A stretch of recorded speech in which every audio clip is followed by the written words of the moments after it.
Okay, Jeff, we're good to go. All right. Thank you, everyone, for joining us. I see many familiar faces, and thanks for your previous help and participation in the work group and the subcommittees. I'll just do the usual basic intro for those who are watching this recording later. So we have had 2 meetings of the overall work group, and which is being co-facilitated by Katie Register of Clean Virginia Waterways and Longwood University, and myself, Jeff Flood, with the Virginia Coastal Zone Management Program, housed at DEQ. And we are looking to develop a preliminary list of suggestions. We're working with William Mary Coastal Policy Center that's associated with their law school, to come up with a white paper with policy recommendations. And we're also going to be compiling a report that has all their findings and background research, lessons learned from other states, et cetera. So we've had the 2 overall work groups, and we've had meetings, and we've had 2 meetings of each of the subcommittees, which this is the laws and policies subcommittee. We have a funding subcommittee, we have a removal and disposal committee, and we have a prevention and public outreach subcommittee as well. So those are meeting once a month and rolling right along here. So that is it for myself for the intros. Katie, would you like to add anything to that? Well, I'd like to also welcome everyone to this. We always thought at the beginning that the 2 critical committee work assignments were this group, laws and policies, as well as the funding. And I just want to remind you all that our next meeting of the funding subcommittee will be next Wednesday, looking at my calendar, at 10 a.m. Wednesday at 10 a.m. And we'll continue some of the conversations there that will get more into possible budgets. But welcome. So Clean Virginia Waterways is a grantee of the Virginia Coastal Zone Management Program. And we started working on ADV issues actually last June. And we're really, really delighted you're all here today to help us answer some major questions. So back to you, Jeff, for the agenda. Great. So I believe I'm still sharing the agenda here. So what I'm going to do is going back to August, and then since December, Katie and I have been doing several interviews with other states to get some lessons learned, and to just not reinvent the wheel, and to inform all the subcommittees and the overall work group of things that would be helpful towards crafting a policy for our state. So and I'll change screens here and show you that list, but there's about a half a dozen, a little more than that, that we work to schedule interviews, virtual Zoom meetings, and to then write up some summaries of those. And then once I go through those, it'll be sort of a comprehensive, feel free to ask any questions as I go, but that'll be sort of the overview of the highlights and the takeaways, and then we'll kind of do more of a deep dive into the funding aspects of it, which will both help this committee, have some recommendations on how we want to structure these things through a policy, and then also that'll spill in over to our funding subcommittee next week to kind of hammer out some of those numbers. So I'll start off with the highlights here. So let me stop this document and go up and share interviews. So is everyone seeing that? Highlights from interviews with other states? Yes, we see it. Great, thank you. So first in August, this was before I was part of the effort here. Katie reached out to California to look at their program, and there's a couple of highlights here. We were kind of putting this together a couple minutes before just adding California, but it's important to note that they are recreational only, as this subcommittee has talked about funding for recreational or commercial vessels, noting the size differences, the tracking, that sort of thing. It's important to note that California is only focused with this specific program on recreational vessels. They do have a voluntary turn-in program for vessels that are deemed to be derelict, or and allows the owner to turn them in before they become abandoned. And then their funding, and again, I will go back and highlight the funding aspects for each of these states, the next section of the agenda. But really, they're using an extra fee on top of registration that they've somehow avoided the Coast Guard grant requirement. It might be a different program than the one that administers that grant, but they also do a gas tax. And I think that was brought up earlier in previous discussions of the subcommittee, that might not be politically palatable, especially as the national highway, I guess gas taxes has not been kind of kept up with inflation. So that'd be a state thing on top of that. They also work with their law enforcement. That's a common theme. Whether or not the state really administers the programs, you'll see coming through there, local law enforcement does have a role, often reporting these issues. And they, as other states, you'll see California has some crime. There's stolen. Some people are using them for drugs storage and trafficking transactions. And there's also a potential homeless problem as well, and the safety of all those individuals too. So we are kind of looking at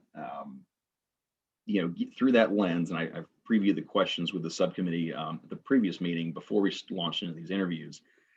And so those are, you'll see these common themes throughout this document here. So Oregon was another one in December. Their Oregon State Marine Board works separate from their coastal zone management program, but they are sort of the boating administrator for that state. They do have some funds. We also had Dorothy Deal give a presentation at the March 3rd, I believe it, first overall work group meeting. And some of you may have attended that. So we had a comprehensive presentation, but we also had an interview with her before that. So they do have some dedicated funds. They did separate that fee to avoid this Coast Guard grant requirement. If you're not familiar with that, is basically you're not allowed to tack on a special ADV fee on top of your registration that is being for a program that the Coast Guard is providing funding. So you can kind of get away with other things if it's just disassociated with the registration itself.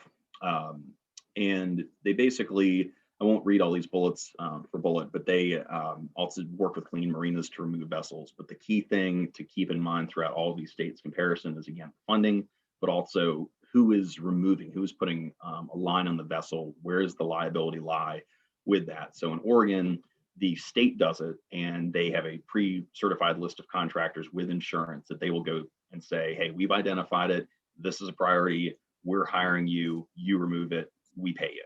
And they have a contract. So it's done that manner.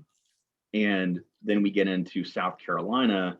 And I'm actually going to skip to the second interview. We had two individuals, one with the coastal program, the other one that was more Department of Natural Resources. And where things got interesting was with the second interview.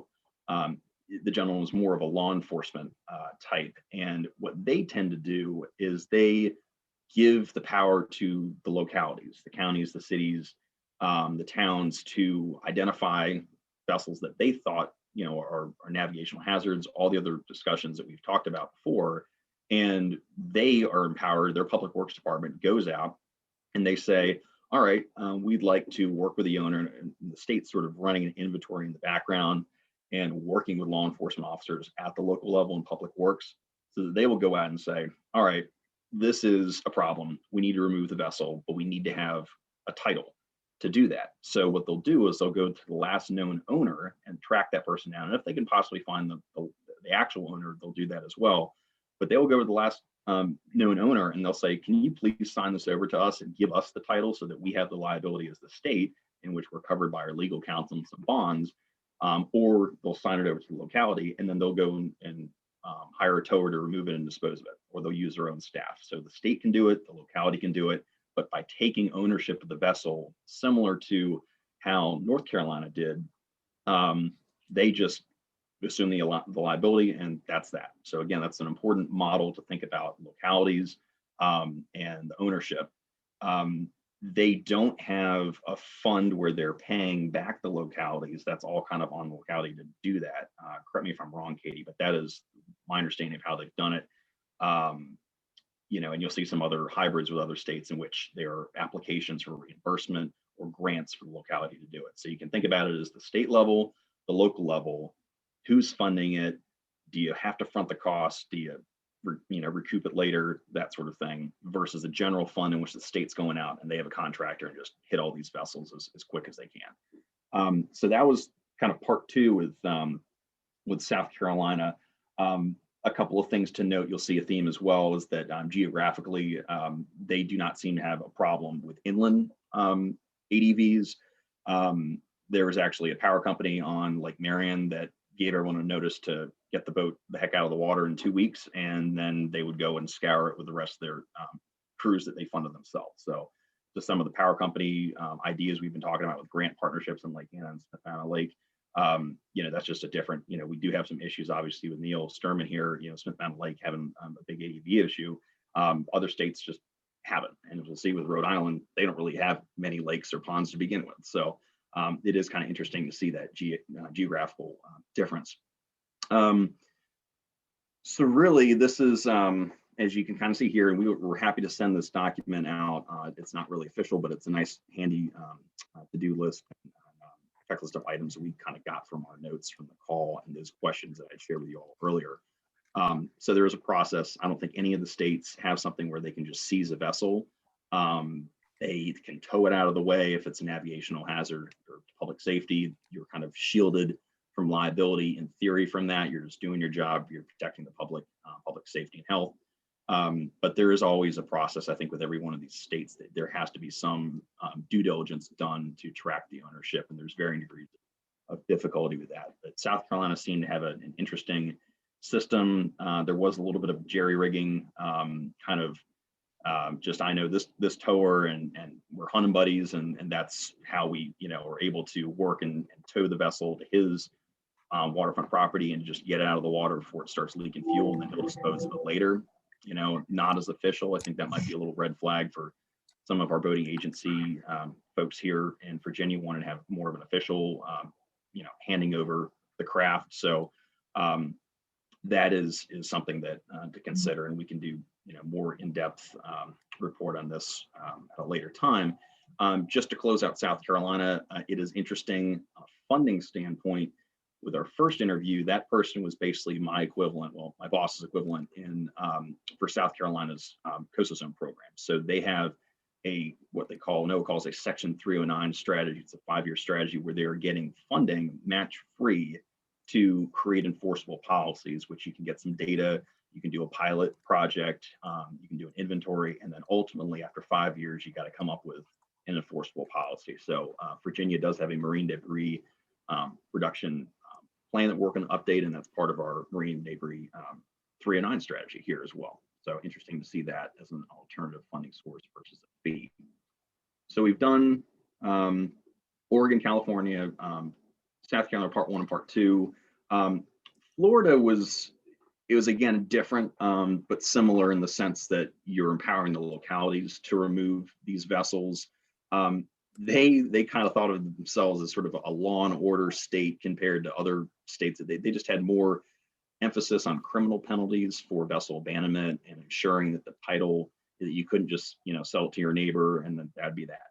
They really were wasn't just criminal penalties, it was also fines, and it was also putting a lien on all vehicle registrations, including your driver's license. They said not everyone might be able to afford a boat, but most people need a car to go to work. So if you can't drive and your license is suspended because you haven't paid your fee or make sure that your title was properly taken care of, then you're kind of hamstrung. So they also have a big ADV problem, not as much in an inland lake situation, although they do have those, thinking about the Orlando area, but mostly hurricanes, and they really have been facing a huge backlog based on the recent, I believe, 3 hurricanes in the last couple of years. That major ones that came through there. So they do have funding from the state legislature to tackle that, but they're at about 650. I mean, so more than 3 times what we've estimated. So for Virginia, so really the process is similar to these other states. They have to do their due diligence with tracking and titling, but where the important funding mechanism comes in is where these states. The state of Florida can go to the localities and say, you prioritize which ADV you want removed based on your own criteria. And then you basically say, you apply for a grant, and usually they're granted the funding that's requested. It's strictly for removal, no admin fees. They'll sometimes reject some of the proposals, but on that grounds, but they will basically, the locality fronts the cost, removes the vessel, submits the application to Florida, to the Fish and Wildlife Commission, and they will reimburse them with the grants that they've gotten from both their fee for registration and some of the funding they've got if it's associated with a hurricane. So that is really kind of Florida, to think about that in contrast to South Carolina. It's, you just do it as a locality and the state gives you the title. So you're fronting the cost as a locality, you're paying for the whole thing. Florida, you have to front the cost as a locality, but the state will pay you back. And one thing to note, just this stands out a little bit. This is something that Katie noted and asked the folks of Florida, is that we had come up with, I think, an idea of appraising vessels, and if something's less than $200, just saying it's junk, to kind of streamline the removal process, help marinas and that sort of thing.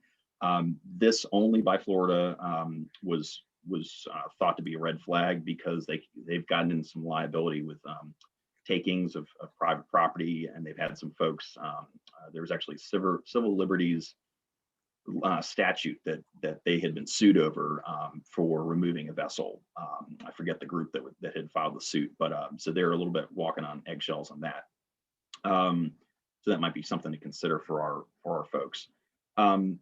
So really, so this is South Carolina. So Rhode Island is kind of the final, well, the second to last, but kind of the third big idea of a model for local and state level cooperation.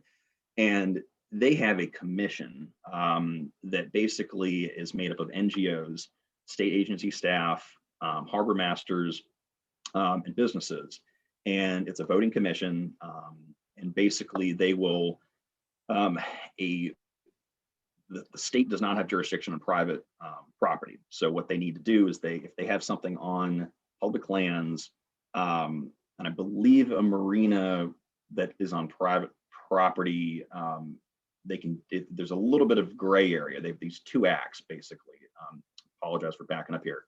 The first bullet you see here is the Dry Storage Act. So if it's on land, an ADV on land, or it's in a slip at a private marina on private property, those are covered, and there's a separate agency that handles removal of those, and it's a much more streamlined process. You just get it out and you remove it. But if it's a vessel on a public water body or on publicly owned land, say like a state park waterfront, that's where you get into working with local law enforcement and the locality to submit a request, an application to get authorization to remove that vessel. And the commission will weigh that option. They have their own matrix, which is very interesting, something we can model ours after for prioritizing ADV removal. And they will go and they will kind of weigh these things, and sometimes they approve them, sometimes they don't, but staff will work with that locality to make sure that they get the application in shipshape, pardon the pun, so that it is removed, and it accelerates the process. So, but you basically have to have that approval, and then you go, and then they will, the state will pay for the contractor to go work with that locality to remove the vessel. And they do regulate some of those costs. There's only about 3 or 4 towers, I think, in the state because it is small. So they know them, and they can kind of call them out if they're price gouging. So that's yet another model of how you're working up and down government levels and with the private sector. Their fees are through a registration fee. Somehow they've avoided running afoul of the Coast Guard's requirements. I don't know. They have been in touch with the Coast Guard, but it just seems that they made it a separate fund that is strictly for ADV, and it's I guess part of the somehow associated with boat registration, but it's earmarked. So somehow they've threaded the needle on that. And really, there was an issue compared to other states. They're smaller, but they are extremely coastal. Lots of estuarine shoreline and public waters. But basically, they tackled the issue fairly well. And right now, unless there's another big storm like a Superstorm Sandy, they're in pretty good shape. But they admitted that the processes could definitely be made a little bit smoother, especially with the voting element of the commission. And then finally, I'm just going to breeze through Ohio. It was interesting. We were in the impression that they did have a fee, and that turned out to not be the case. They had proposed to have a fee, but the state legislature shot it down.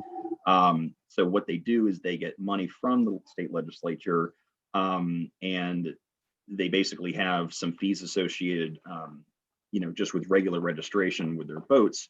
And they also have a new law they're trying to work through and look through the notification process. But it's interesting in that the individual or a private business, say a marina or a harbor master, they are empowered to, you still have to go through the law enforcement goes through the titling and registration history, but after identifying the last known owner and sending them a letter, it basically empowers that private individual, not a locality or other form of government, to just take the boat away and remove it.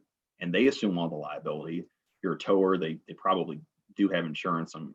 That was something that came up, but it's really just power to the people. And registration and titling is interesting, and it's more comprehensive, and they cover even kayaks and canoes, but there is a little bit of a gap and a lack of enforcement, and you're trusting that seller is going to follow up with the buyer, and the buyer is going to register his the new boat that they've gotten, and it's hard to track that. But at the same time, they just there are some incentives to get that in, but not as much of an enforcement issue. And they do spend a lot of time tracking down these issues. So in terms of manpower and hours spent, it is an issue for Ohio. Although the overall issue, it's mostly in Lake Erie. There are a lot of marinas for a relatively smaller coastline in some of these other states, but they're not an inland ADV issue that the gentleman's knowledge. And there's not really a public education campaign. This is something that kind of comes up with some of our discussions in the outreach subcommittee. How would we add this? Would we do it to a boat certification training course? How much bandwidth is there? What are other competing advertisements in some of these materials and time and whatever other advocacy issues? So that's something to consider. But hopefully that wasn't too quick or too long, and I'm happy to answer any questions and follow up here, and we'll make this list available to the group as part of the meeting minutes. Great, thank you, Jeff. Any questions?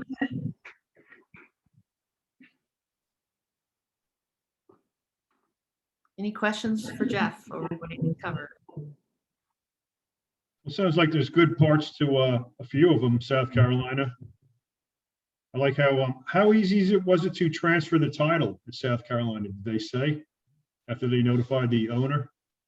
They said the gentleman wished that they could do it at a faster pace, but he was, as far as he could say from working at state government, it was as quick as they could possibly get it done. So they will really go after the owner and let them know about, hey, please sign this over. And if you don't sign it over, we're right here with a ticket and a fine for you abandoning your vessel.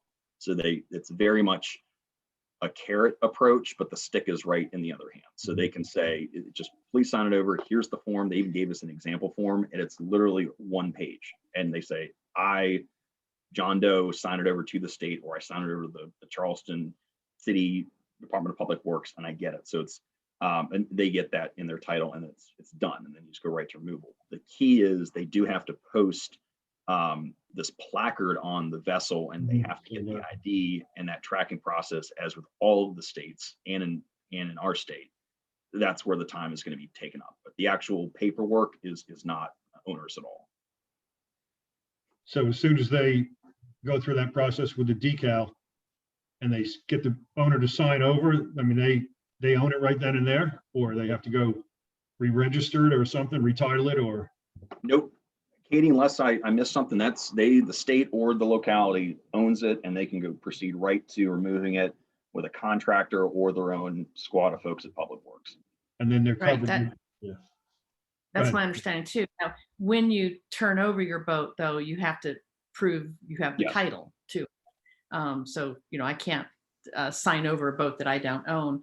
But yeah, in summary, and this was a great summary from Jeff, but some of the biggest takeaways was, for me at least, first was that these programs in the states work incredibly closely with local law enforcement and local communities.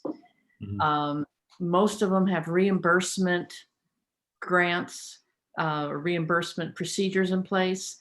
A couple of the states had 2 tracks. The slower track where, let's say a municipality, a local government is trying to take care of an ADV and they're finding the owner, and then they get a bid on what it's going to cost to have the boat removed and disposed of, and they fill out a form, send it to the state, which then approves or asks for modifications, and then that gets approved. One state said that whole process, they try to keep it under 5 weeks. But if it's an emergency, if there's a vessel that's a navigational hazard or environmental hazard, then they fast track it into a 1 or 2 day process. But this is because they have a close relationship, with these local governments already. It also struck me that a lot of these fees that are charged to support these programs are not very high. One state, it was $2 a year for smaller boats and no more than $20 a year for the largest recreational. One state had a council that met regularly to approve the reimbursement requests. And they said that that council had a lot of diversity. It had some marina owners, it had boaters, it had law enforcement, and because there's apparently some gray areas that the state agency was actually happy to have a council with great diversity to look at some of these questions, whether or not this request was a good way to spend the funds. And yeah, a couple of states also, we talked about titling vessels, and a number of them did say that you cannot sell a vessel without a title, but it's up to the people buying the vessel to retitle it in their name. And when they don't do it, of course, on the record are the old owners. And it seemed like that was a place that a lot more education needs to take place for both people selling boats and buying boats. So we're going to share that with our education and outreach subcommittee, letting people know what the laws are. So those are some of my bigger takeaways from all these conversations we've had. Are there any other thoughts or questions for Jeff or myself about these conversations we had with other states?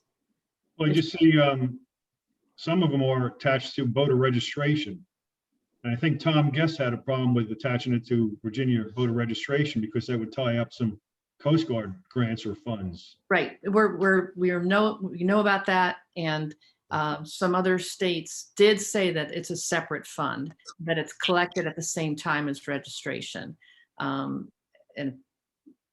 other states added them all together, and that's an issue they have to deal with. But yes, we're very aware that if we end up recommending that an ADV program be partially or entirely funded by boaters, that we'll make sure that we respect the rules of the Coast Guard on those safety grants. Okay. Thoughts or comments? Looks pretty good. Yeah, thanks, Katie and Jeff. This is Jesse. Yeah, we definitely need to nail down what is going on with that and why. I guess we need to talk to an attorney that represents DWR or something to try and figure out why it seems to be their legal position that they can't get around what other states can, or if we do just need to recommend crafting it in a way that does not run afoul of that restriction by to make sure we don't endanger the Coast Guard funding. I'm also, I would be interested, who did you speak with at Florida? Because I think Anthony was trying to contact someone there. So if we had a name or like an email, that would be great.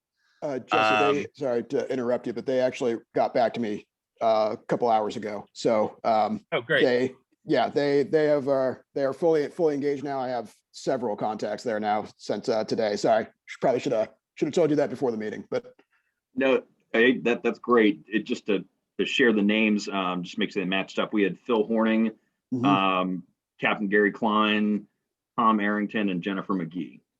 The last one doesn't sound familiar, but the first three have all been on there. So yeah, sorry. I told Jesse yesterday I hadn't heard from anybody yet, and that has changed. Well, yeah, just to give the whole group, a heads up, this all of these states, every single one of them, all the individuals were extremely happy to help us. And we had probably about an hour on average phone call, maybe a little bit more, but everyone was, so they are great resources to continue to reach out to. So if you guys have a question and, you know, Katie and I forgot something, there's no issue with us following up. It wasn't a one and done thing.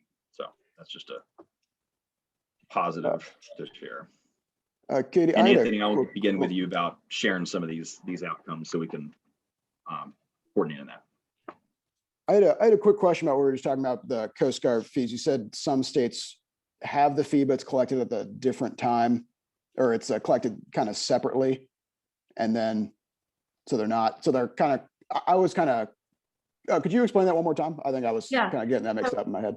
That's a huge question that we had, is if they had a separate line of funding. Unfortunately, I don't think we always got what they called it, what they named it. And I think that's something that we're going to have to consider. But at least one state said that they collect it at the time that they collect the boating registration fee, which is every 3 years. So you pay for 3 years of registering your boat. And if it was a small boat, you pay another $6 that would go into their ADV fund. And this was, oh gosh, they're all melding in my mind at this point. I think that was, which one was it? Had the $2 fee for smaller boats.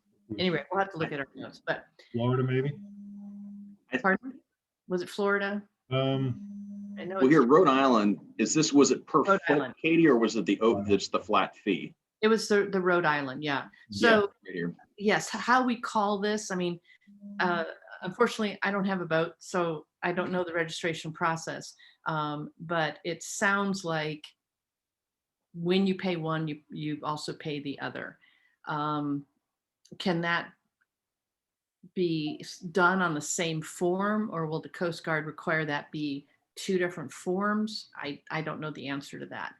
We'll have to learn about that. I would think the state would collect that. That's who collects my registration, voter registration. Right.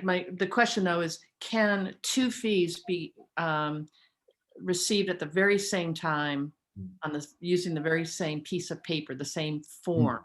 Or does the Coast Guard, because of their grant program, want to see, clear separation? Something else that we heard when we were talking to some inland boaters in Virginia, if for them to support a separate fee, we might want to consider some of the revenue from such a fee to include some of the boat safety issues of inland areas. And we heard this also from North Carolina, that when they tried to put in place an ADV fee for boaters, what they heard from the inland boaters is, hey, this is entirely a coastal issue. There are no abandoned boats, on the inland lakes. It's all a coastal issue, and they did not support a fee. So that's something else that our funding committee will be discussing, is if we recommend a fee on boaters to support a program, should the name of this fee not include ADV? Should it be something like, boat safety, or I don't know? We have to figure that out so that we don't raise expectations as to all the things that this fund would be covering, but allow some inland issues like invasive species perhaps, or hazardous algae blooms. Those are 2 things that were recommended that might be able to be funded from this additional fee. Well, in Smith Mountain Lake, we're trying to make people aware of the ADV issue. SMLA just had a webinar last night, and they mentioned this group working on the ADV issue. So what Jeff sent me was helpful. Thank you, Jeff.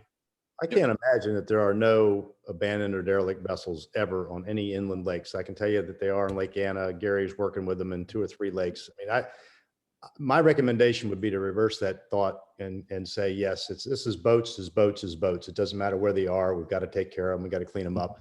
I wouldn't fuddle the waters with other things because that just opens the gates to more problems and more, layers of other regulations you've got to deal with and who's funding who, what, and how it goes. I wouldn't even mess with that. It was simply let's focus on the boats, and it doesn't matter where they are. They're in the state of Virginia. Let's deal with it.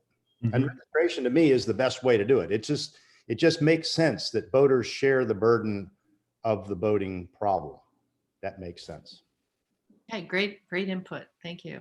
Sure, because you can tow a boat to the coast from Smith Mountain Lake, whether you want to or not, go fishing or something. So, or any other lake for that matter, or body of water. So, Yeah, it could have come out of their backyard. Yeah. Where they live on the coast or in the lake. It could have come from anywhere, right? It could have come from North Carolina and come up here too, but we got to deal with it. I just had another. Yeah, I agree. Right. Sorry. Go ahead, Neil. I just had a question about it. Did any of the states mention any disposal, what they do with the boats when they pick them up? Yeah, we did talk to all the states about that. My takeaway is the number one thing that's done are the boats are prepared for disposal by removing anything that can be recycled and all hazmats. And then they're pretty much crushed and go to landfill. The exception is the Rhode Island pilot program, where fiberglass hulls are also prepared, stripped down, crushed, and then shipped to South Carolina, where they're used as a source of heat to create cement. But pretty much it's a landfill is end of life. Jeff, did I miss anything there? No, just to add on the Rhode Island example, the gentleman who was actually staff on the commission with the state and the law enforcement division, he had unsuccessfully lobbied for the fiberglass recycling project that Katie just mentioned to be funded, and the commission said, nah, we're only going to focus on other elements of the removal. So that was just one thing where he tried and they just voted it down. In I guess all of the states, because, or in those states, which were most of them that we interviewed, that push it down to the local level, the folks with the state, unless they had on the occasion done it themselves, which South Carolina did suck at all the fuel and everything like that, and then crush it on site. The other states, they just said, well, the locality does it and they have their own list of contractors and they go to the closest landfill. Usually there's one per county, and that's what they do. We don't really know what the costs of the landfill are and what the process is and which contractors they use. It's their business. We just pay them back, or they do it on their own and they just get the authorization letter from us. Right. So, Yeah, we also heard that it was often very cost effective to use the public works departments in local county governments, local cities, because they're already on the payroll. So as far as the stripping of the boats, taking off the hazmats and crushing, that was often done as part of somebody's paycheck already with public works. Yeah, they're covered for insurance and liability and all that stuff too. So, yeah. Just not going to get that to be consistent from county to county or city to city is the problem. So if we put the baseline in to support that, then they can pick and choose if they can maybe get a little bit of money back for doing that. That's not a bad thing, but we see that a lot. Also, keep in mind, I'm not sure we crossed this, but a sunken vessel, quite often the Coast Guard will raise that vessel. They pay for that out of the pollution fund, and they'll raise it. They'll pull the fuels off of it, but then they'll put it right back down on the bottom. Yep. So if there's a way for us to take it from them, we can use that source to get some of it out as an additional piece of funding. Once they get it up, just somebody has to take responsibility for it and say, don't put it back down again. Yeah, that was something we heard from several states, exactly that scenario. Heard that too here at Smith Mountain Lake. I think it's ESF 8 or ESF 10. I forget what it is. Yeah, so that's a tough question too, because often we heard when the boat is refloated by the Coast Guard, the process has not been followed to know who the owner is. So transferring the boat while it's floating temporarily, how can that could be streamlined so that it doesn't get replaced back where they found it? sunk again, I mean. Guess that would be a coordination effort with the US Coast Guard and DWR. That's really what they do during a hurricane. Most of these states, Florida kind of perfected it. It started back, I think Maria, and then after that, and then Carolina's picked up on it. There's been three major hurricanes that have initiated the processes the states and the federal government do in terms of a mass catastrophe type situation. And that's where the Coast Guard comes in and basically sets up the first phase of it. They'll deal with the pollution piece in the first phase of it, and then that's when the states pick up. And Florida has really developed a good program with it. They tripped over themselves a lot initially, picking up anything and everything, and then they finally realized that there's a lot that can be paid for by insurance that the states don't have to deal with and so forth. But that process is there and in place on the catastrophe situation.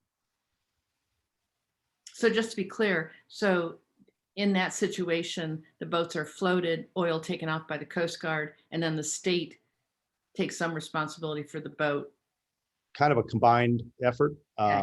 First, they set up a command center, and that command center oversees all of the removals and so forth. And there's a whole, it's a regular, regular incident command type situation where you have a salvage person in the trailer, you have state representatives, you have the county, and then you have the federal government, the Coast Guard. And they coordinate together to do this. And a lot of funding comes from the Coast Guard for that type of thing, but only for the pollution side of it and navigational hazard piece of it. But it has to be a coordinated effort. So when they bring it up and they deal with their piece of it, it then goes to the state and it follows on in one contractor or a couple contractors or however they do it. So it's a real structured thing in the ESF 10. Great, thank you. Well, Jeff, could we go back to your agenda and see where we are? This is, we're halfway through our hour and a half, and I want to make sure that we have time for everything. Right, so basically we've covered some of the funding discussion, what other states are doing. One question that we had for everyone here is number 2, if Virginia were to have an ADV fee, who do we believe, we, the people on this phone call, believe would be the logical entity to collect it and to administer it? So I'll open that up for your thoughts. Hi, this is Jim Boyd. Can you hear me? Yes, we can hear you, Jim. Yes, hello, everyone. First of all, I just wanted to introduce myself because I'm new to this group. I live on Lynnhaven Inlet, and I got interested in this initiative because we've got 4 or 5 boats right here in the very busy basin that have been abandoned. And I was really shocked when I made some phone calls to find out, why are these boats allowed to just, be abandoned and sit there? And then I found out that there's no one in charge of this right now. And so I was appreciative that you all have this initiative going, and I'm glad to join you. Second thing is I want to commend you because this is being very well thought out. You guys are doing a great job with that. And I think that's very important because this is the kind of thing that if it's not really well vetted and thought out initially, and you try to go before the General Assembly to have some kind of laws passed, it's something that could very easily be pushed back for further study. And so having done this work ahead of time is a great idea. I also want to comment on what was being said earlier, the gentleman who was saying, let's stay focused on the abandoned vessels. I agree with that approach instead of having this start to get into funding other causes. I live here on Lynnhaven Inlet, and I see people all the time coming down here and putting their boats in the water from all over the state. And I'm sure, as was mentioned earlier, that there are abandoned vessels in the lakes and rivers on the inland piece, but there's a lot of people from inland that come down here and use the coastal waters. One thing I had not heard, I wanted to ask this, we're talking about raising funds and being able to address these abandoned vessels. I would assume, I hope this is correct, that if the owner of an abandoned vessel can be identified, that the primary responsibility and liability for addressing an abandoned vessel would fall on the shoulders of the owner who abandoned it. That certainly would be the way it ought to go. So I hope that's on the table. And the last thing I wanted to ask is have any specific legislators been identified to perhaps carry a bill on this, or are we just not at that point yet? Yeah, I'll answer that question, your last question first. No, we're not yet at the stage in our work. We don't even have the white paper yet, the policy paper, recommendations.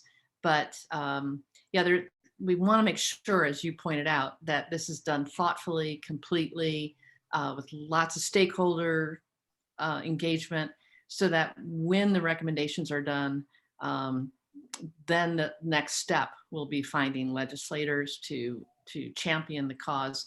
I think we all know examples where a bill is written quickly to solve a problem, but it's not done thoroughly, and so there's unintended consequences. So that's actually been a question we've asked a lot of the other states is, what mistakes did you make? And, Terry, I'm so glad that you and Jim both brought up keep it focused on ADV. I do recall now talking to California, their program manager, and he said the same thing. They started out, their law called vessels marine debris. They used the word marine debris in their first set of laws.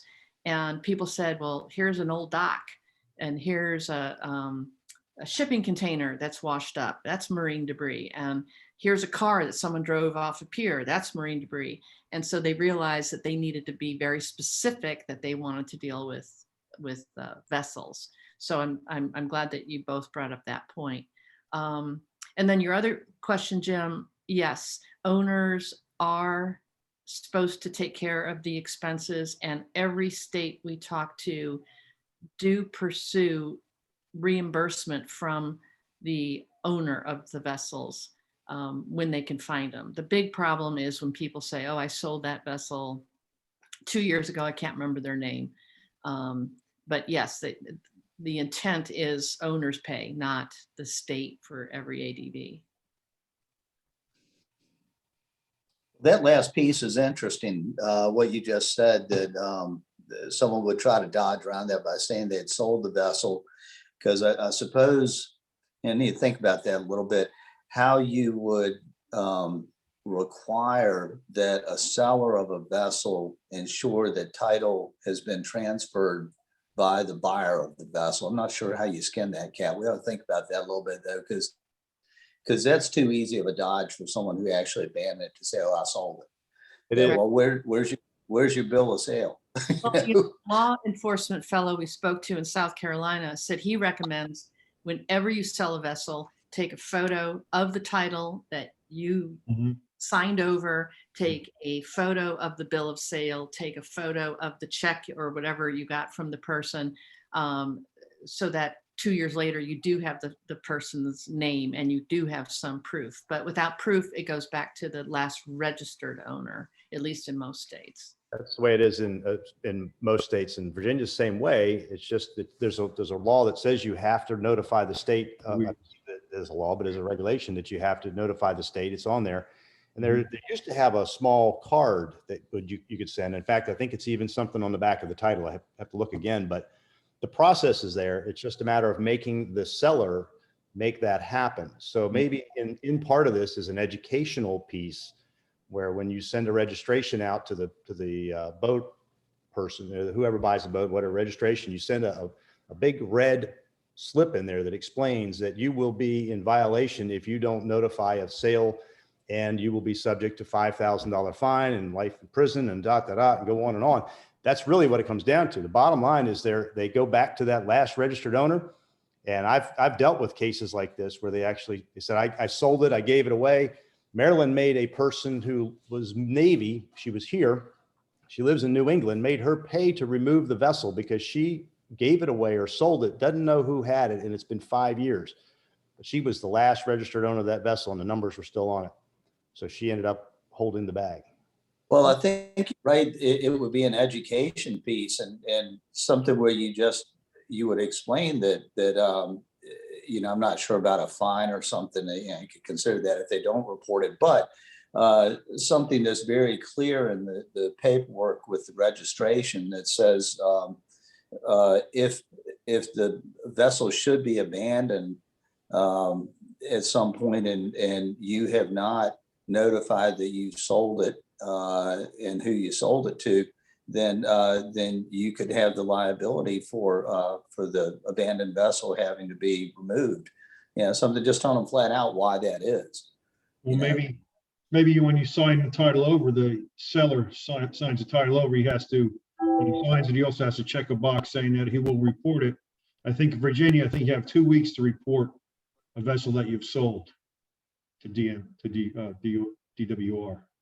So maybe he has to check something, he or she, saying that they will notify, you know, DWR that they sold it.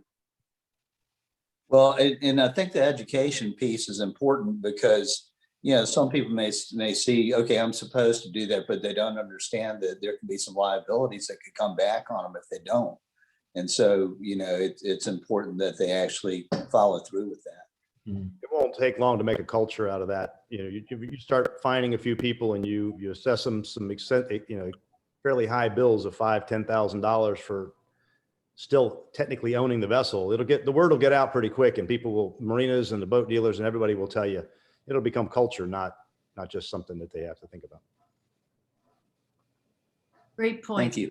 Anything else on, well, actually, we never really answered this question. Who do we think should, if we end up with a fee, who makes sense to collect it and to administer it? I mean, so far we've heard the Department of Wildlife Resources makes sense because they are already gathering the registration fees.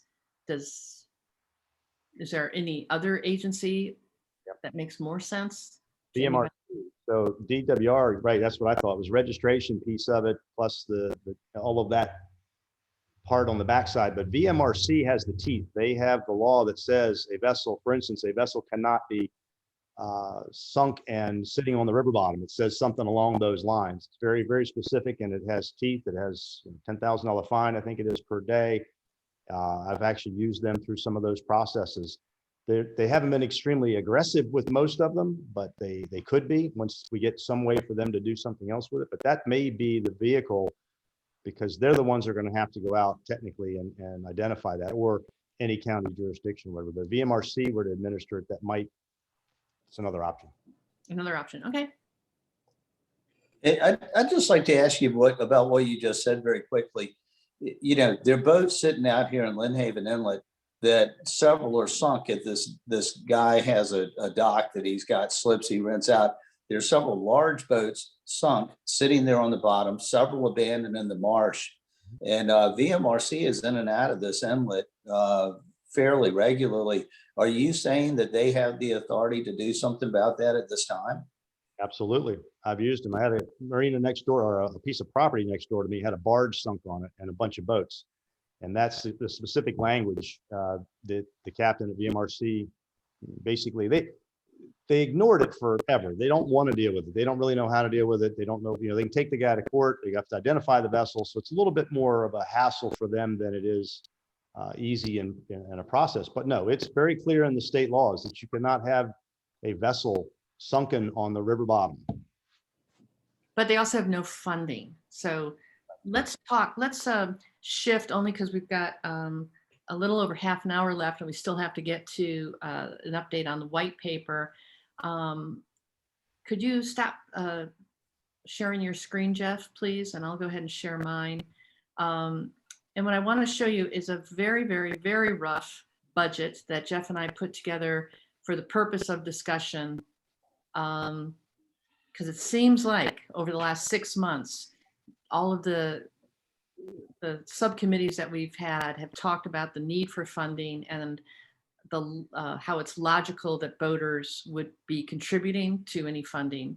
So what this is, the income, we understand from Wildlife Resources that there's between 230 and 240,000 registered recreational vessels in Virginia. So we went with 235,000. And then you see here, if we had an annual fee of $2 on each of those vessels, that would generate 470,000. And you see, if we had $4 a year, it would be almost $1 million. And if it were $6 a year, it'd be $1.4 million a year to work on this issue. As one boater told us, if it's less than a pack of a 6-pack of beer, no boater would think twice about paying something that small. But as you can see, small amounts can grow quite a war chest to deal with this issue. Let's just stop there. Thoughts? Are any of you shocked at these numbers, or think it's along the right line, or any comments? Are we going to require any boat manufacturers to kick into an ADV fund? I don't know if we should bring that up now, or Okay, well, I'll put that question down. because we I had don't know if mentioned that before.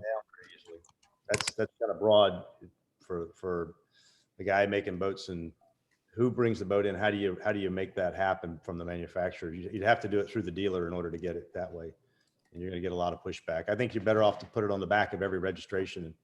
By far, the $2 or $4 would be my first vote. Depends on how fast you want to accumulate it. If you're doing it every year, that makes sense. My first thought was, how many boats are being registered each year? But it doesn't really matter. It's a total number, and if you do it on an annual basis, the $2 to $4 works fine. Yeah, but they should be, manufacturers maybe should be, and dealers should be, they should take in the end of life for vessels too. It's not just maybe on the owners. Yeah, that's a different piece. If there's a different way to bring some additional funding in for something from the manufacturers, but the only way you're going to be collecting that is through the dealer, because the dealer represents that manufacturer. If it's Stryker doesn't even they don't sell in Virginia, for instance. So you don't see 1 or 2 boats, they show up in Virginia. If they come here from somewhere else, how does that manufacturer participate in it? I think it's harder to do that. Somebody mentioned an excise tax. I think that one state collects an excise tax. Maryland has a 5% excise tax on the date of purchase, right? This actually brings up another question. Most of the states that we spoke to only deal with ADV with state funds if the boat or if the vessel is in state waters, like not at a private marina. So at a private marina, if you've got 8 boats that have been abandoned, their state programs do not support. They might help the marina owners try to find the boat owners, but they will not spend any state funds on that. So that's another question that we'll have to consider for Virginia with our recommendations. Yeah, because most of the abandoned vessels are probably close to or in marinas. Well, and we don't want to set up unintended consequence where a boat owner knows that as long as it's tied to his marina, if a marina owner knows as long as an ADV is tied up at his marina, it's their problem. But as soon as that rope gets frayed and the boat floats away, the state will take care of it. So we don't want to disincentivize marina owners doing the right thing. Well, good business. I'm a marina owner, and I don't have boats that I need the state to take care of because I'm charging fees for them, and I should be able to take care of it. As long as we streamline the process for me to deal with that vessel, which is right now it's out of whack. It was great 2 years ago, but they've moved it back into the mechanics lien process, which is painful. So if we can fix that, I don't have a problem with getting rid of my own boats because they've been paying me it's my problem. If you do something other than that, they're going to be incentive to cut that line and send that boat out into the creek. Yeah, that's what we fear. It's happening now. Let's come back to your question, Terry, about the mechanics lien. But let me get through this possible expenses just to show you some of the elements of a program that Jeff and I were thinking about based on interviews with other states. It seemed clear that this amount of work will require another employee, wherever that employee is. So we put in 100,000 for, that would be salary, benefits, a computer, all those expenses that come with hiring somebody. again, these are just beginning points for a discussion. We put $8,000 in for education, and this would include traveling to boat shows or events where boaters would be gathering. We also wondered if we want to have an at-risk program where local law enforcement identify vessels that are at risk of being abandoned or at risk of being of sinking, and reaching out to boaters, letting them know their options. Florida has an at-risk program, and they believe that it saves them a tremendous amount of funds because getting a boat out before it sinks or before it's really abandoned costs a lot less. We're guessing that most funds that are administered by a state agency, a portion of the funds stay with the state agency to take care of, fiscal management and overhead and things like that. So we just put a real guess of 5% there. But the bulk, as you see here, the bulk of the funds would go to removal and disposal. This could be through reimbursement to local governments. Jeff also wondered about the idea of block grants to planning district commissions. PDCs in Virginia are geographic areas larger than perhaps just one county or just one municipality.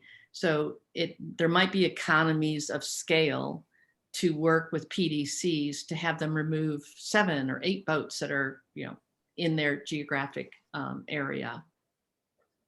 And then this category here sounds like it might be going away from our conversations today. Possibility of grants for inland boating safety issues like hazardous algae blooms or invasive species. And then I wrote, if so, must be carefully defined. But it sounds like that would not be supported by the people on this call. It would make things more complicated, and this is complicated enough perhaps. So if we did have somewhere in the $645,000 a year, that could remove 40 boats if the average cost is about $16,000. And it's really hard in all of our research with other states. It's hard to come up with an average cost because, obviously one boat could be $40,000 if it's sunk. The same boat could be $5,000 if it's not sunk, and if it's able to get on a trailer and things like that. So I'll just stop there. And any thoughts or comments or reactions to this?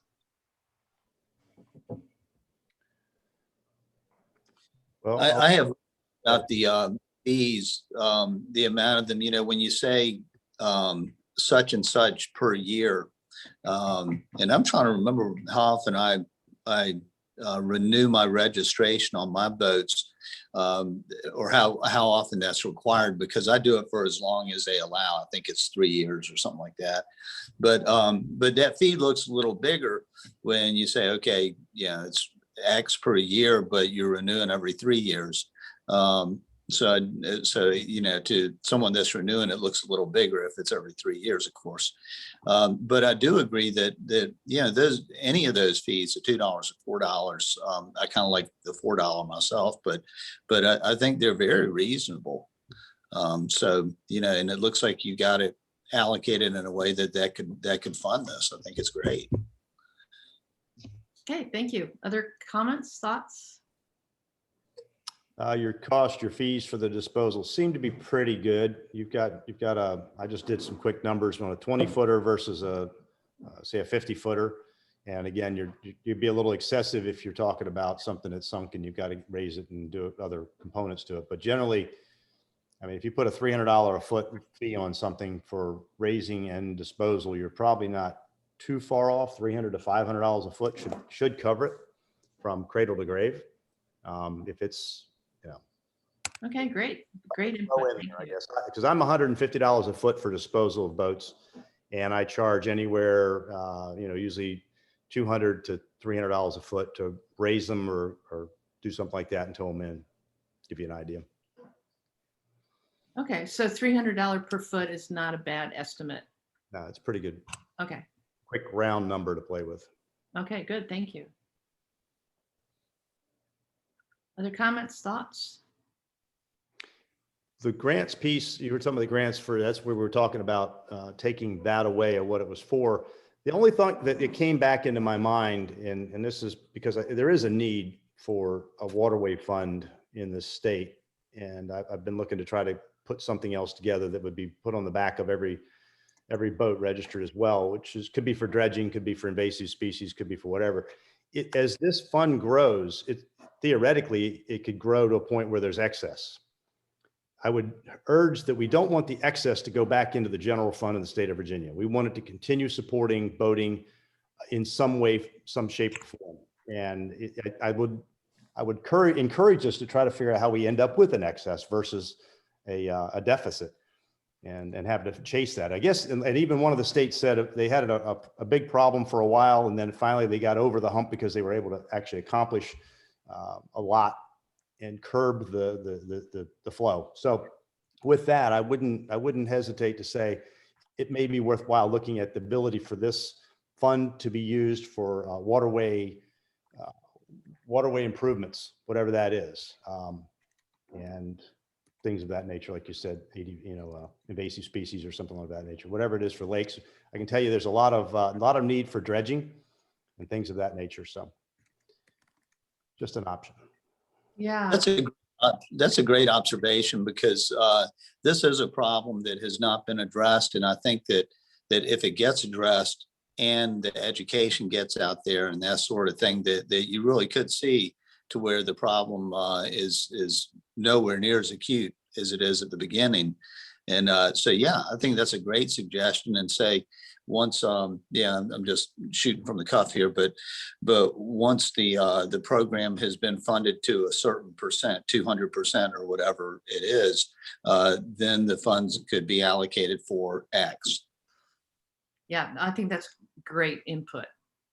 Well, and also, as I mentioned, a couple of states have councils that overlook the fund. So that would be another buffer between somebody trying to raid any excess or trying to reappropriate it. Yeah. Plus, it'd be a reason to keep that council going. After a certain point, if you cleaned up all the boats or the majority of the boats, that council becomes really difficult to keep together because they have no mission. I like your optimism. Yes. Great. Okay. So this is great. This is wonderful input. If you've got other thoughts, please put it in the chat. Because at this point, I wanted to turn this meeting over to the white paper, the status of the policy paper. But like I say, love your input. You can always email us or put it in the chat. And again, next week, we'll be having the meeting with the funding committee so we can go more into depth. So I guess at this point, I'll turn it over to you, Anthony, for status on the policy paper, the white paper. All right. Hello, everyone. I just do want to preface what I'm about to say with this will, I believe, be my last appearance at this, the Law and Policy Subcommittee meeting. So I think now would be a great time for questions. If you have any, you can, of course, always email me. But my semester's coming to an end pretty quickly, and I don't think the next one is until June or sometime during the summer. So this will, this will be an ongoing project, but you'll be hearing less from me in the future. And so, Terry, I wanted to jump back to a point you made about the marina owners and their mechanics liens. Talking to Maryland has a specific section in their code which authorizes marina owners to like preemptively remove ADVs, or not really ADVs. It's any boat that's left there without authorization for more than just 48 hours. They can move it out of their slip and they can put it anywhere, I think within 30 miles. It's a cool idea that I'm flagging in the paper, but talking to Maryland, they say people don't really tend to use it because it is a complicated process. Like you have to, 1, move the boat, 2, put it somewhere within 30 miles, 3, like put notice where it was, send notice. It's a process. They're saying, people don't really utilize it. They tend to go the simpler route, something like a mechanics lien. And so I just want to flag that as, states have thought about this, and, Maryland put in this whole section on how marine owners can deal with it, but they don't really use it, which is unfortunate. Absolutely, because the problem is who's going to take control of the boat, where are they going to take it to, and who's going to take liability for it? It just dies right there. It's worthless. Yeah, I mean, it's just, you got to take it. Yeah, I mean, it's as complicated as, if you don't have a place to put a boat for, at least you can then claim the title, but that's going to be, the several week to a month process that it takes normally. So you're going to have to store this boat for a significant portion of time, and that's probably going to be on the marina owner. So, that's kind of to your concern. That's the best I've found of people trying to address that, and it doesn't really get used. So that's something I did want to flag. So we've been kind of going through, we're trying to get this paper finalized soon. We're doing some more edits on it. Couple things I did want to raise. We were talking about the funding earlier. So I've been talking to Washington State.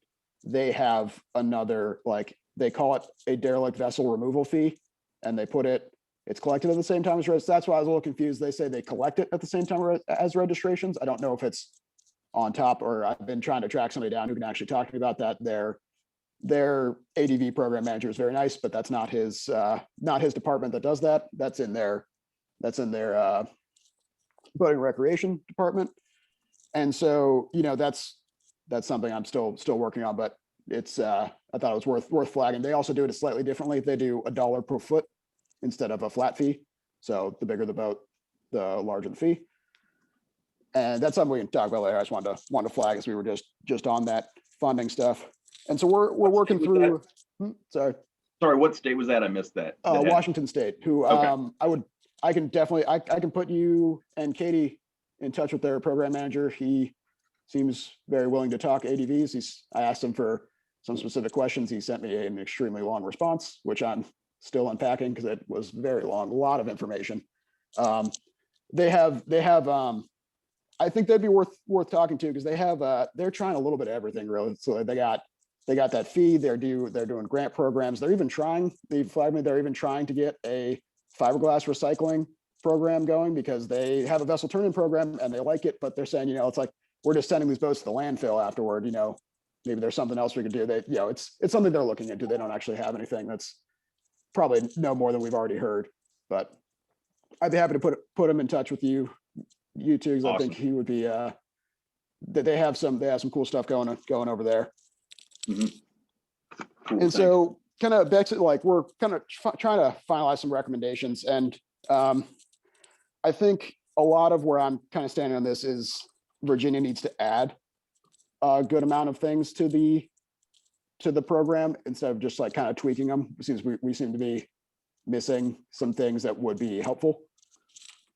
Kind of the first thing we've been thinking about is adding authority for DWR. So we've talked about this before, VMRC has the authority, DWR does the titling, but their jurisdictions are separate. And there's a lot of the state that VMRC does not cover, such as inland lakes and rivers. So I think that would be something that could be added, just even if it's something as easy as putting what VMRC has in their code sections and moving it over and letting DWR do something similar. Another thing, we've talked a lot about liability shields. I have, how much time do we have? We have 15 minutes. So we have, as we're looking in, I found 3 pretty solid examples of liability shields in code sections from different states, Florida, Washington, and Maryland. They all do it slightly differently, but they are good examples of just having, in your code, you just need one section. You can just say, depending on so Maryland has, I think, they have the least specific one. I think it's more just the state is not responsible for damage to the boat while they're moving it. They all kind of say that. Washington specifically includes the contractors, and Florida specifically includes other authorized agencies, such as their local governments, who they lean on pretty heavily, which we covered earlier. So that's I have those in a Word document, especially we can look at that. We don't need to if you want to see what they look like, but I know we're kind of short on time, so we don't need to do that unless people are really interested in it.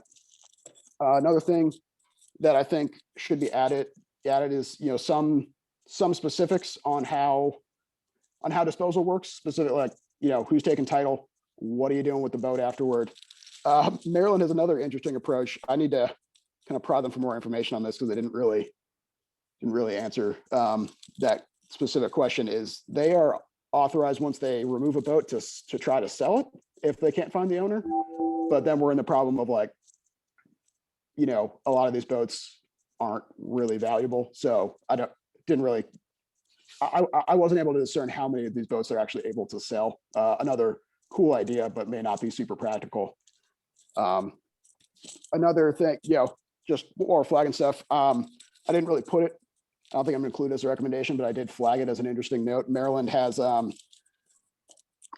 as a, for lack of a better word, like preemptive authority to seize vessels. They actually use the word seize. They basically, if it fits their statute of abandoned and derelict vessels, they can remove it from the water before any notification, and they can do the notification, try to find the owner on the back end. But then, they're stuck with the boat. That's just something I want to flag. I thought that was an interesting aspect. I didn't see a lot of that around from anyone else, kind of having the preemptive authority. It's usually the other way around, where you have to try to find the owner, and then you can remove it if you can't. So let's start going through my notes here. Anthony, on that note, is there the state, did they just take it to like a compound, like a marina, as if they would do like a car, getting towed by the city or something? I believe so, yeah. I can ask more specifically. I also have, I can put you in contact with Maryland's what do they call it, an abandoned. They do not use ADV as the acronym. It's a different acronym, but now I can't remember it specifically, but I would be happy to put them in touch with you as well. If you have any questions for their manager. So another thing that I thought was I think we've mentioned it earlier, but some sort of prioritization scheme for vessels that need to be removed. My example of this is Washington. Is basically their legislature in their code sections just says, they call their agency DNR as well. So like DNR will provide some sort of prioritization scheme, which they've done. So it's not in the code, but it just tells the relevant agency that they need to have some sort of priority scheme, like written out themselves. And so those are the majority of the kind of like code sections. I would also gonna be recommending vessel turn-in programs. Katie kind of touched on like preemptive approaches save money. California very informally told me it's about a quarter of the price if they get the vessel turned in from removing it. That's very dependent on a bunch of factors, but the general takeaway is significant savings. If you don't have to remove these vessels, or if they don't sink, especially. And so also the at-risk vessel program in Florida, you can start talking to people before they sink. That's again going to save you money. I'm following up with them right now, but Jeff or Katie, you said they like that program. That was the vibe I got from that. They actually have a fun 5-minute YouTube video of just their officers boating around, putting tags on vessels. So I'm pretty sure they do enjoy that program, but I'm trying to get some specifics from them. And then the grant kind of programs we've talked about, I found some states take wildly different approaches to that. Like California, they're very invested in their grant programs. So we mentioned the SAVE program. They combined their vessel turn-in program and their grant program into one big program, which they call SAVE. The acronym didn't really include the grant proposals or the grant reimbursements, but they lean very heavily on just dispersing the grant money to localities who are getting this money or who are removing these boats. Florida also does a lot of that, not quite as much, but and then Maryland kind of goes the opposite way. They do not use sorry, my doorbell is running, just got a package or something, if you guys heard that, but they go the opposite way. I was talking to their manager, they do not use that grant program very often. It is there if they need it for like problem areas, but it's just, they said like, that's something that they can handle. The state will usually handle it on their own. So that's kind of like the broad spectrum of approaches. So I think that's kind of up to Virginia, how they want to, how often or heavily they want to utilize a grant program, but it is something that a lot of states have and something that should be considered. That's one of the. Anthony, do you need to get the door? Oh, no, sorry. It was a package. I like saw the guy walk up and ring the doorbell. I'm sitting in the. Okay. Well, I can add a little bit more background just since a few of these issues have been raised by some of the people on the call today who I don't think were on previous calls. So yeah, the VMRC does have authority to remove these vessels. And so currently, how would that work? So, you know, a property owner probably that has to look at it every day might call VMRC and report it, but then it becomes an issue of it's a piece of presumably private property that's owned by someone. And so they would have to try to track down who it is. Someone mentioned earlier, you know, it should be the person who owns it should be the one who has to pay for it, right? And that's true. What we do have sometimes are abandoned vessels where they've sanded the numbers off of them. And then also updating, you know, the Coast Guard's registration system. I think they might be a little bit more lax than the state as far as checking to make sure registrations are up to date. So anyway, that's all to point out that right now, Anthony is going through the recommendations that, having spoken to different stakeholders, you know, marina owners, which Terry, that was great information about your perspective as a marina owner and that you found that the program was working pretty well up until a couple of years ago. So that's great. That's great information that Anthony can try to work into the white paper. The white paper is going to include specific recommendations about updating state law or recommending policies that the state can use to deal with ADVs, which is becoming more and more of an issue. Someone mentioned earlier that it's not really an inland thing, but I mean, and I kind of chuckled at that. Yeah, I mean, you don't want to be charged for it, but yet at the same time, no one's going to turn you away when you're trying to launch your boat into the Chesapeake. So yeah, it's a tricky issue trying to figure out how to fund this. And so that goes back to the funding piece, which we've discussed, and trying to recommend, as someone mentioned, Maryland does charge an excise fee. So that's one approach.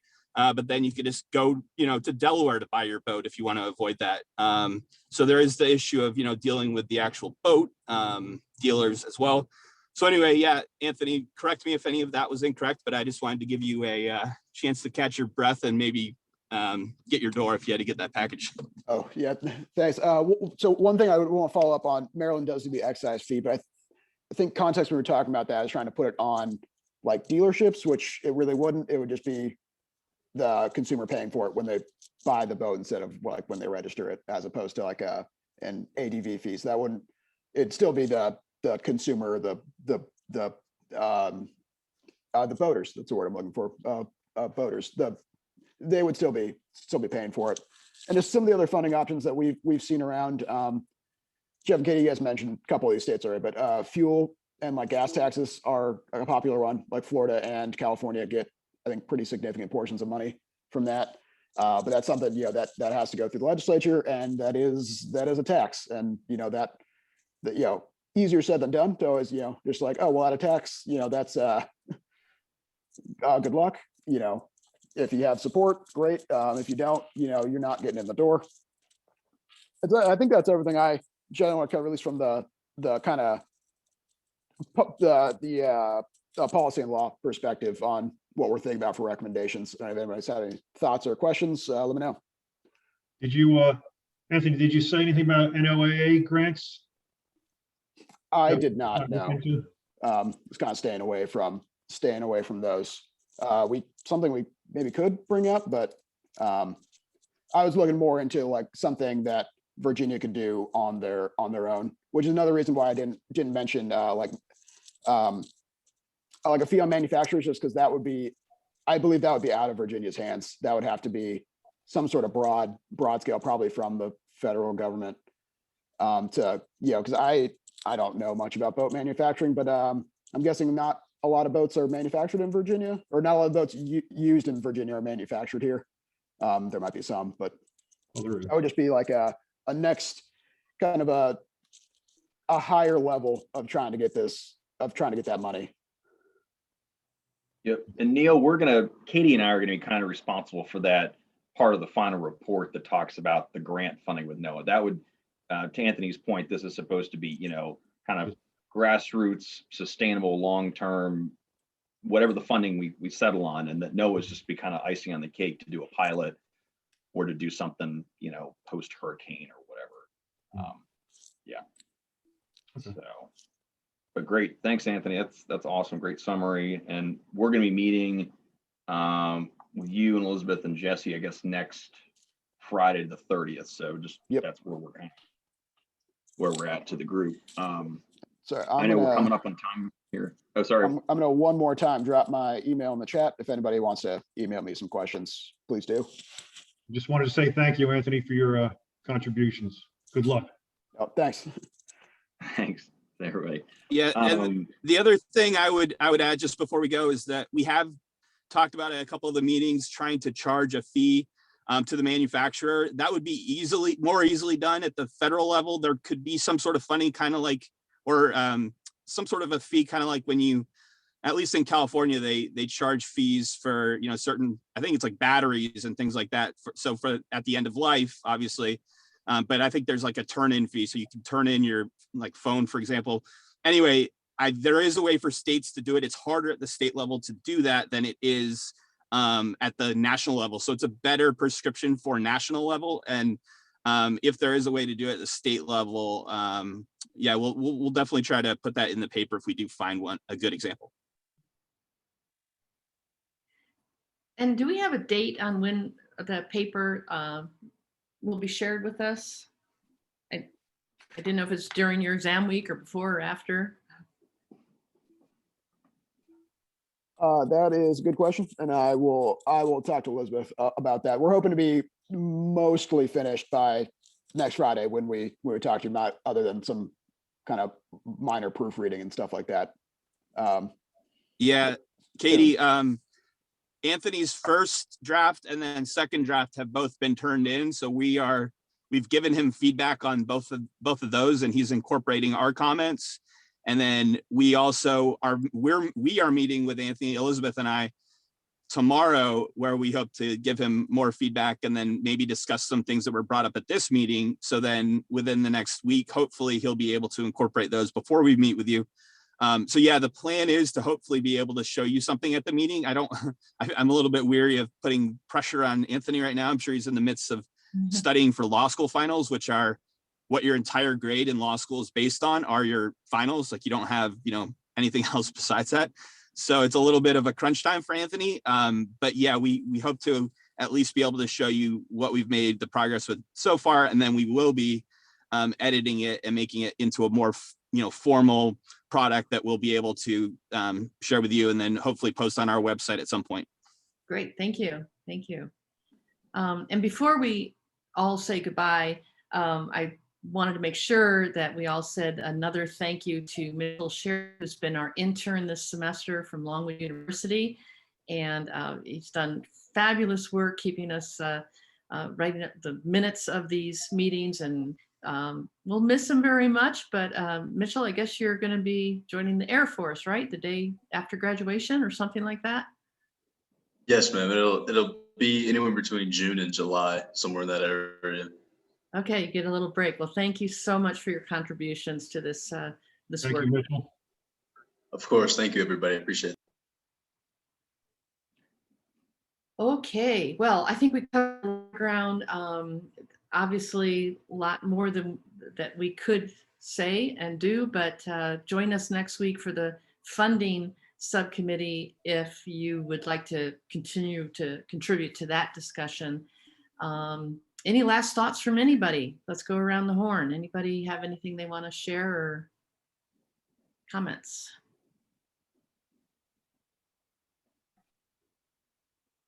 The people doing the white paper, are they William and Mary law students? Is that what they are?